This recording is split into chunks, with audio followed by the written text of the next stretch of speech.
Queridos, a igreja de Cristo, ela é formada de pessoas improváveis, imperfeitas. Afinal de contas, você está aqui sentado, sendo igreja. Se você olhar para a sua história, se as pessoas que convivem com você falar da sua história, será que elas diriam que hoje você estaria adorando a Deus? Que você hoje seria a pessoa que você é? Deus chama os improváveis para falar que a igreja dele é uma escolha que ele faz e não que nós fazemos, por aquilo que interpretamos das pessoas, mas por aquilo que ele enxerga na sua graça e no seu amor, para compor o time que ele reúne para adorar e glorificar a ele como Deus. Nós estamos no final da carta de Paulo a essa igreja. E vocês viram na leitura, ele citando nomes de homens e mulheres que fizeram parte da sua caminhada ministerial. E nessa lista, se vocês se atentaram à leitura, vocês perceberam aqui, existiam aqueles que Paulo mencionou como consoladores.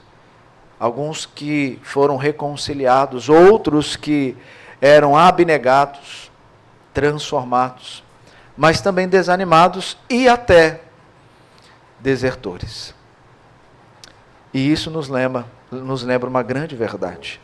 A igreja, ela é composta por pessoas imperfeitas, mas chamadas por Deus para serem igreja. 10 personagens aqui. Nós vamos ver cada um desses personagens. E a cada personagem, para ficar mais claro e ficar em nossa mente, nós vamos dar o nome que expressa a realidade daquilo que ele foi na sua vida. E quem sabe, nesses personagens, você vai se encontrar também como pessoa. 10 personagens improváveis vivendo uma mesma missão. Ele começa o verso 7 citando Tíquico. E esse nós vamos chamar do emissário consolador. Esse homem, ele é um amigo íntimo do apóstolo. Mas não só isso, ele é mensageiro de boas novas. Ele é o principal portador das cartas que Paulo envia a Colossenses, a Filemon e aos Efésios. E ele tem um propósito ao enviar Tíquico a essas igrejas, carregando consigo a carta que fala a respeito de Jesus Cristo. Então esse principal portador é enviado, conforme o texto diz, para dar conhecimento da situação do apóstolo, pois essas igrejas se preocupavam com o apóstolo Paulo, mas o texto diz também para alentar. A palavra alentar aqui é consolar, consolar o coração das igrejas. Paulo vai dizer que esse irmão, ele é amado, fiel e, acima de tudo, conservo. Amado, fiel e servo. A pessoa certa para ser portador dessas cartas. A pessoa certa para trazer consolo. A pessoa certa para poder dizer à igreja que ela avança, mesmo com o seu principal pregador preso. E quando nós olhamos para um personagem como esse, e paramos para pensar na realidade que nós temos hoje como igreja, nós vamos encontrar, sim, pessoas que, quando elas chegam na igreja, olhar para elas é sentir paz no coração, porque elas nos consolam, só por aquilo que elas são como pessoa. Aquelas que você, ao falar e ao ouvir a voz, você se encanta, porque a boa palavra de Deus emana dos seus lábios e aquece o nosso coração. Há assim pessoas na igreja de Cristo? E essas pessoas são importantes, porque elas são portadoras de boas novas. Mas além de Tíquico, o texto vai dizer para nós que nós temos também um homem chamado Onésimo, e a esse eu vou denominar como perdoador útil. Isso porque, para quem já conhece a história de Onésimo, ou se não conhece, é só virar algumas páginas e você vai encontrar ali uma carta que Paulo envia a Filemon, o seu amigo, e ali ele vai falar tudo sobre Onésimo. O Onésimo é um escravo, mas um escravo com um passado muito triste, porque ele foi infiel ao seu servo. E não só foi infiel, ele roubou o seu servo. Onésimo, achando que encontraria uma liberdade, ele tomou de bens de Filemon, um servo do Senhor, que era o seu servo, e fugiu, achando que a liberdade estaria nisso. Mas não sabia ele que a liberdade encontraria o aprisionamento. Mas no aprisionamento, a verdadeira liberdade alcançaria aquele coração. Porque quando Onésimo ele foi preso, por graça e vontade de Deus, ele vai ser aprisionado junto a Paulo. E ali Paulo vai poder pregar o evangelho a Onésimo. E aquele homem, ele é transformado pelo Santo Espírito de Deus. E Onésimo, que era inútil, passou a ser útil. Não porque ele se tornou útil por vontade própria, mas porque a vontade dele foi transformada na obra redentora de Cristo Jesus, quando o evangelho entrou naquele coração. E Paulo vai dizer, inclusive, que ao enviar Onésimo a Filemon, ele está dizendo: Filemon, receba Onésimo, como você estivesse recebendo o meu coração. Porque esse servo que era inútil, porque fez coisas horríveis, agora ele é útil, pois foi transformado para essa finalidade, pelo sangue de Jesus Cristo. Um passado triste, mas com um presente e um futuro glorioso. Porque agora ele não vive mais como era, mas como foi transformado e chamado para ser em Cristo Jesus. E Paulo o envia e pede para as pessoas não considerarem o seu passado, mas o agora. Fazendo menção agora de que ele é parte da igreja. O texto diz: ele é do vosso meio. Ele é a igreja de Cristo Jesus. Recebam com essa graça, com essa misericórdia e com essa bondade. Além disso, ele é útil juntamente com Tíquico para dar as notícias a respeito de Paulo. Queridos, a igreja é composta de pessoas com passado dos mais adversos, sombrios muitas das vezes. Contudo, foram encontradas pela graça transformadora de Cristo Jesus. E agora são portadoras do perdão. E como portadoras do perdão, vive no ambiente em que o perdão emana, que é a igreja, para revelar que no sangue de Jesus, até o ladrão, até o usurpador, ele é útil, porque quem está reunindo o time dele é o próprio Cristo Jesus. Lembra de Jacó? Quem diria que Jacó, o usurpador, seria parte do projeto de Deus, para que no projeto de Deus ele fizesse a linhagem da qual viria Cristo? Porque Deus escolhe os imperfeitos, os improváveis, para fazer parte do reino que Ele separou, para serem voz do Senhor, aonde Ele colocar. Mas o texto nos fala também de um outro homem, nos fala aqui de Aristarco, e a esse eu vou denominar como o abnegado. Se você for em Atos capítulo 20, verso 4, ali tem uma menção a respeito de Aristarco, onde ele aparece justamente no momento de muita confusão, onde Paulo está pregando o evangelho lá em Éfeso. Mas o texto diz que esse é um companheiro de prisão. Mas olha que interessante, quando você vai estudar, você perceberá que Aristarco, ele não é companheiro de prisão de Paulo porque ele fez alguma coisa errada.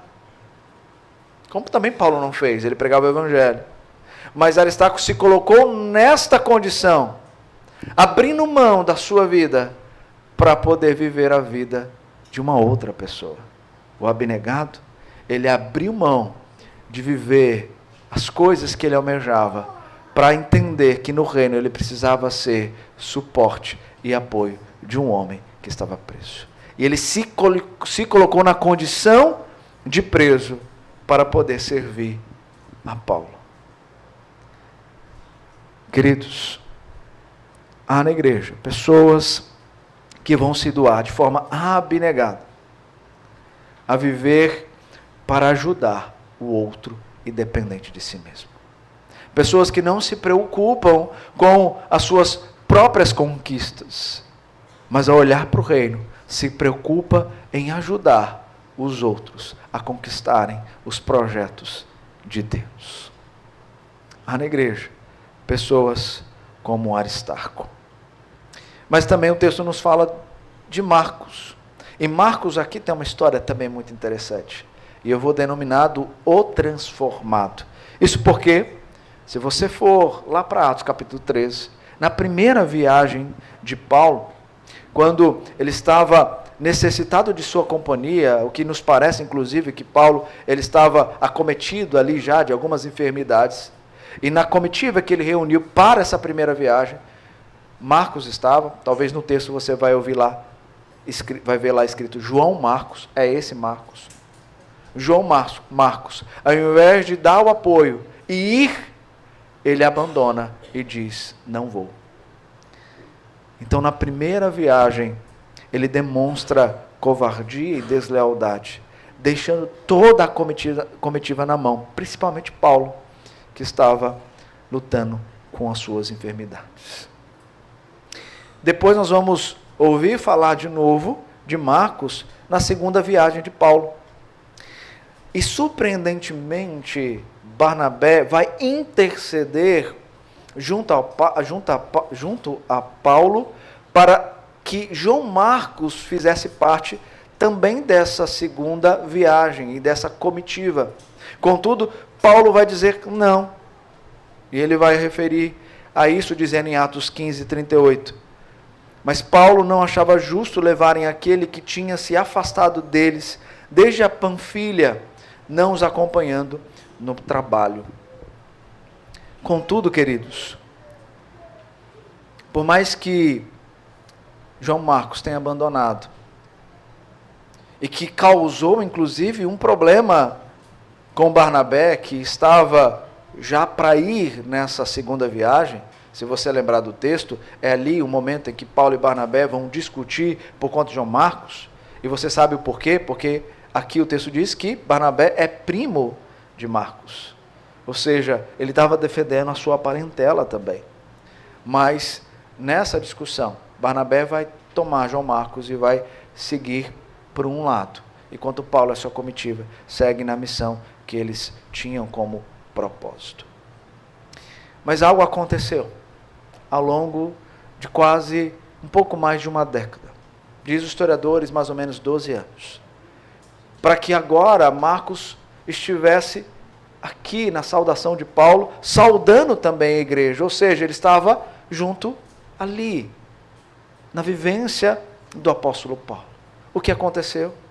Possivelmente ele reconheceu o seu erro e foi transformado e pôde novamente viver a missão de forma reconciliadora com aqueles que Deus estava chamando para cumprir o propósito da expansão do reino de Deus. E nós podemos até entender que ele teve consigo bons tutores. Barnabé, o texto vai dizer lá em Atos, que ele é filho do quê? Da consolação. Possivelmente, ele ajudou o seu primo a reconhecer que ele precisava de reconciliação. Pedro vai mencionar também sobre Marcos. E Pedro, inclusive, vai dizer lá na sua epístola que Marcos é o seu filho amado. Sem dúvida nenhuma. Pedro, sabendo quem ele era, os erros que ele havia cometido, e a graça que se estendeu a ele, ele também pôde ajudar Marcos a compreender que ele precisava se reconciliar com o apóstolo Paulo. Queridos, na igreja encontraremos pessoas que vão se comprometer com a missão mas que vão nos deixar na mão. Mas sempre há uma segunda chance. Porque a graça, ela nos permite isso. E a misericórdia nos manda fazer isso. Quantas pessoas que vão se achegar a nós, vão dizer, estou pronto para servir. Não vão aguentar o peso do serviço. Vão querer se afastar, seja pelo seu egoísmo, seja por seu orgulho, seja porque ele quer que as coisas possam acontecer da sua maneira de enxergar, e não da maneira que o ministério propõe. Mas lá na frente, vão se reconciliar, porque vão crescer no Evangelho, e vão voltar para o caminho. E a igreja precisa estar com braços abertos, não só para receber, mas para instruir, e ser também, junto a Ele, portadores da missão de Deus. Mas o texto também nos fala aqui de um outro personagem chamado Jesus. Jesus, queridos, é um nome muito próprio naquela época. E aqui ele vai dizer que esse Jesus é o justo.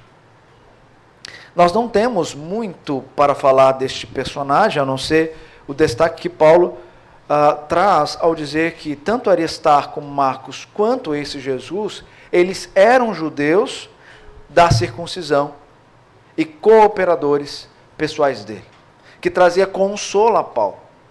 Para lembrarmos, Paulo também era judeu, mas os seus não o aceitavam, a não ser esses 3 personagens, que não só aceitaram Paulo e a mensagem que ele foi chamado e condicionado a levar aos gentios, da qual os judeus tinham muito problema, para entender que eles também precisavam quebrar a cultura a partir do evangelho transformador de Cristo Jesus. E Paulo diz que esses 3 homens, judeus da circuncisão, eram cooperadores com ele e os consolavam ao estar juntos na mesma missão. Entre nós, queridos, muitas das vezes nós nem sempre seremos quistos. Às vezes entre as nossas famílias nós não seremos os escolhidos, porque nós vivemos de uma outra maneira, porque nós professamos um Cristo e eles não. Mas mesmo assim nós vamos continuar sabendo que não somos amados pelas pessoas, mas nós vamos continuar, porque somos amados por aquele que nos chamou em seu amor para sermos um com ele. Isso é igreja. E às vezes nós não seremos nem amados dentro da nossa própria igreja, mas se nós estamos certos daquilo que foi o poder do evangelho para nos transformar, nós continuaremos na igreja, porque a igreja não é de A ou B, a igreja é de Cristo Jesus. Nós temos um outro personagem aqui, chamado Epáfras, e esse eu denomino como pastor amado. Isso porque ele foi fundador da igreja de Colossos, provavelmente também de Laodiceia e Herápolis. Um homem que, diante dos problemas que a igreja passou a viver, as heresias de Colossos, ele faz uma longa viagem até o apóstolo Paulo para pedir ajuda. E Paulo vai afirmar que ele era um homem muito precioso e um pastor que amava e se preocupava com a igreja. O texto diz, e ele se esforça sobremaneira continuamente por vós nas orações, para que conserveis perfeitos e plenamente convictos em toda a vontade de Deus. E Paulo vai dizer, e de Epáfras, eu dou testemunho, que muito ele se preocupa com vocês, porque ele ama a igreja de vocês. Ele andou quilômetros e quilômetros para pedir ajuda por aquilo que estava acontecendo, por amor a vocês. Esse é o pastor amado, que se preocupa com a sua igreja. E ele não mede esforços para lutar, para que a igreja permaneça, sendo a igreja comprada e redimida pelo sangue de Cristo. Há na igreja pastores que vão se doar de forma total e completa ao seu rebanho, porque ele entende que o chamado dele não tem a ver consigo mesmo, mas tem a ver com o instrumento que ele se tornou nas mãos do poderoso Senhor. O texto continua e agora vai citar para nós Lucas. Lucas, ele vai dizer, é um médico, e eu vou denominar como um médico missionário. Um homem que foi companheiro de Paulo nas missões. Inclusive, se você for na segunda carta de Paulo a Timóteo, lá no final, você vai ter uma ideia de que ele, Lucas, esteve quase próximo à morte de Paulo. Um homem que decidiu viver mais integralmente as missões do que a sua carreira médica. Além de companheiro do apóstolo, ele se tornou historiador e escritor do Evangelho de Lucas. Veja que aqui Paulo está citando 2 escritores do Evangelho. O Marcos, que nós ouvimos falar, é o Marcos que escreveu o Evangelho de Marcos. E o Lucas, o médico aqui, é o Lucas que escreveu o Evangelho de Lucas e também a carta de Atos, o livro de Atos. E esse médico amado, ele se dedicou às missões, porque ele entendeu que o chamado dele perpassava a sua carreira. Ele não estava preocupado em encher o bolso, ele não estava preocupado em alcançar as melhores posições na sua carreira. Ele estava preocupado em servir o reino com aquilo que Deus deu para ele ser como pessoa. E ele usou tudo aquilo que ele tinha de conhecimento, de recurso, para poder servir o reino. E aqui ele é mencionado como parte integrante dessa comitiva das missões. Um homem que se preocupou mais com o reino do que consigo mesmo. Na igreja, encontraremos pessoas dando mais valor às coisas do reino do que uma carreira e os benefícios financeiros que ela pode oferecer, porque ela entende que o chamado dele é justamente para se doar, para se dedicar, para ser aquilo que Deus chamou para ser, com os dons, com os talentos e com tudo aquilo que Deus o capacitou para servir o reino de Deus. Mas nós temos aqui um homem chamado Demas, que aqui ele saúda também a igreja de Colossos. Por aqui, tudo bem. Mas eu vou denominar Demas como o amante do mundo. Neste momento, um colaborador saudando a igreja de Colossos e a Filemon. Um começo brilhante, mas com um futuro triste. Sabe por quê? Porque ele abandonou tudo o que ele tinha e o que ele acreditava para viver os prazeres do presente século. Quando você vai para a última carta de Paulo a Timóteo, Paulo vai mencionar Demas. E ele vai mencionar Demas dizendo: porque Demas, tendo amado o presente século, me abandonou e se foi para Tessalônica. Um homem que viveu as missões, mas infelizmente não permaneceu na maior missão, de viver o Evangelho de forma total e integral com Cristo Jesus. E por se apaixonar pelo presente século, ele então abandona a sua missão.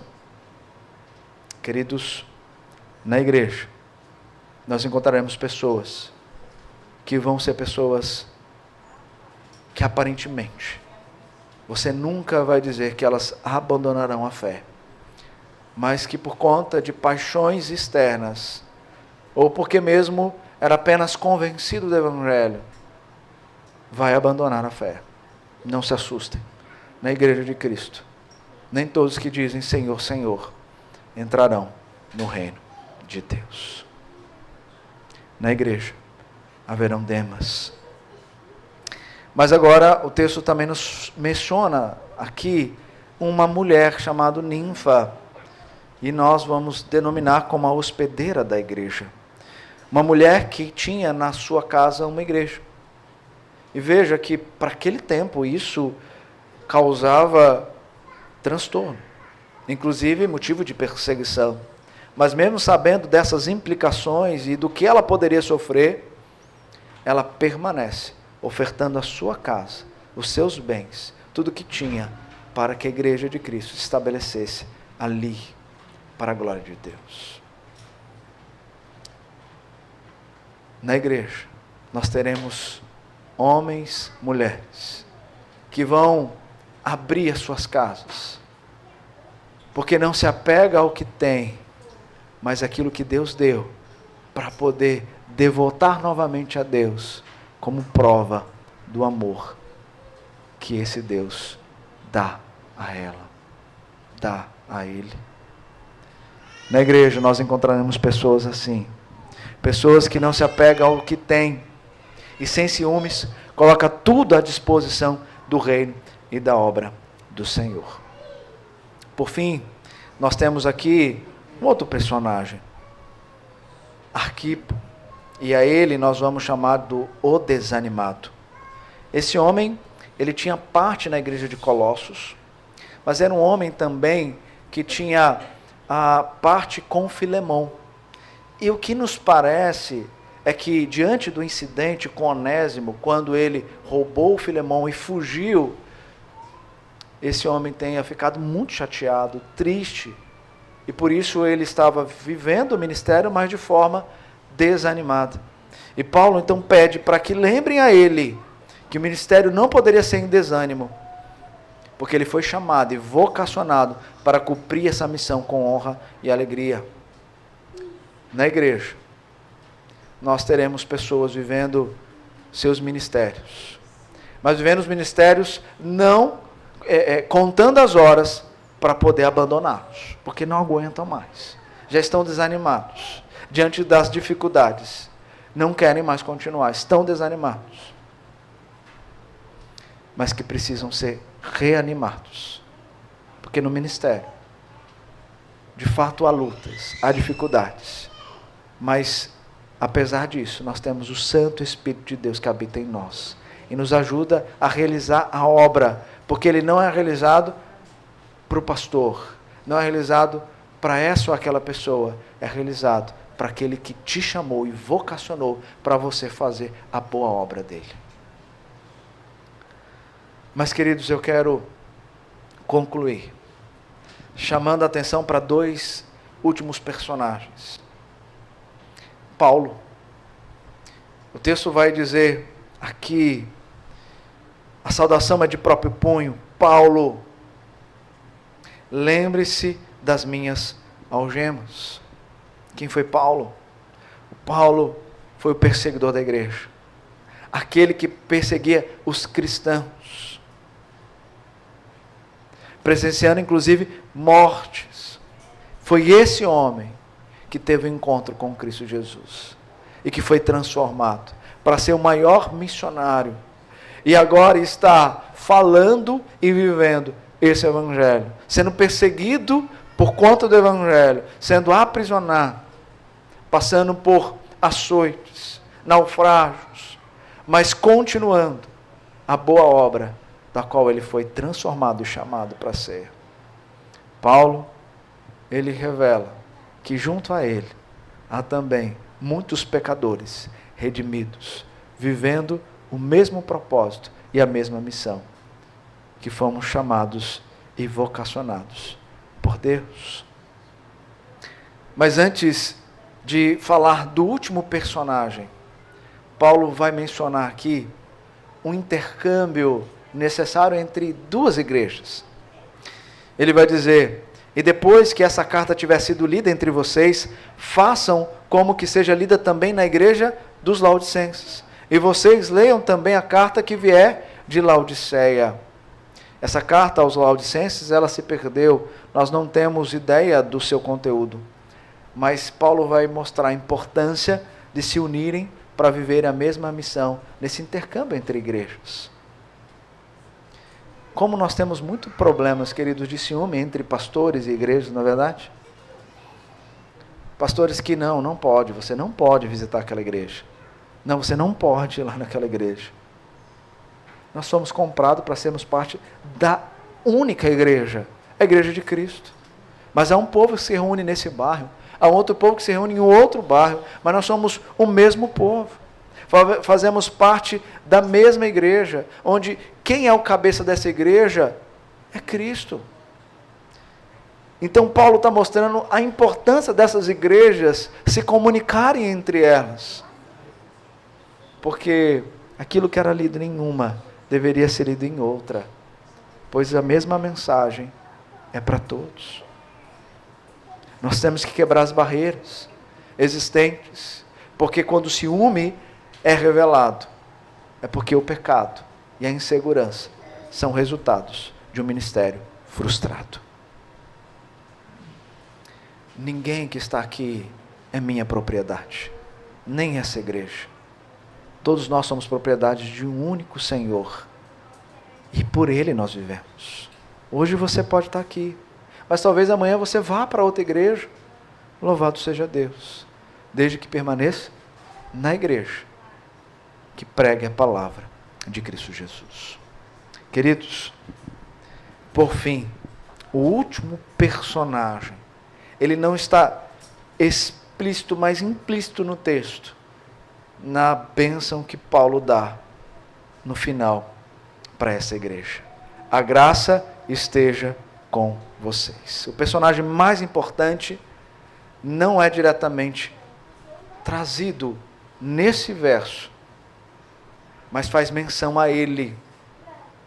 E quando nós lemos toda a carta, nós percebemos que a ênfase da carta de Paulo é justamente revelar que Cristo é o único e suficiente Senhor. E é esse Cristo que nos libertou das trevas. É esse Cristo que é a imagem invisível de Deus. É esse Cristo que de fato fez com que você morresse com Ele e ressuscitasse com Ele para uma nova vida. É esse Cristo agora que é o dono da sua vida. É esse Cristo que garante a eternidade para você. E é esse Cristo que diz que nós temos que viver por Ele e para Ele, porque a Ele são todas as coisas. Então, agora, a graça precisa ser vivida entre nós. Quando Paulo diz, a graça esteja com vocês, ele está dizendo que Cristo esteja em vocês, que Cristo permaneça em vocês, que Cristo seja de fato exalado ao olhar para vocês, que seja exalado ao ouvir a voz de vocês, que seja exalado ao ouvir o testemunho de vocês e a pregação de vocês. Esse é o personagem principal, que reúne um time de imperfeitos, de improváveis, para manifestar a glória de Deus. Eu quero encerrar com uma ilustração que eu vi quando eu estava lá no IBEL, no Instituto Bíblico, e um grande pastor, foi meu professor no seminário, reverendo Heber Júnior, ele trouxe essa ilustração. Como eu gosto muito de futebol, isso ficou guardado na minha mente. Ele disse o seguinte: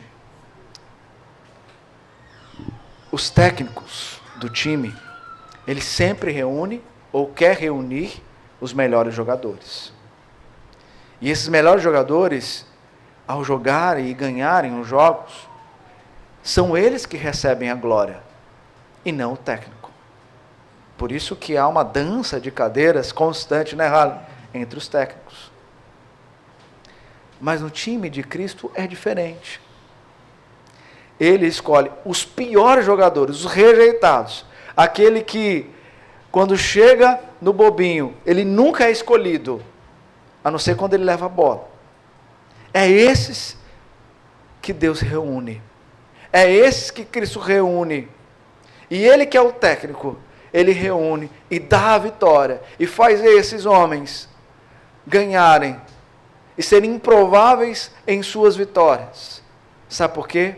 Porque a glória não será dos jogadores.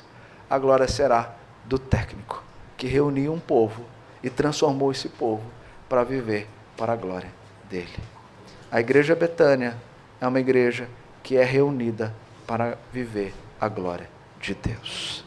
Por isso que nós possamos, como igreja, crescer e nos fortalecer, como a Escritura mesmo vai nos ensinar, lá em Efésios capítulo 4.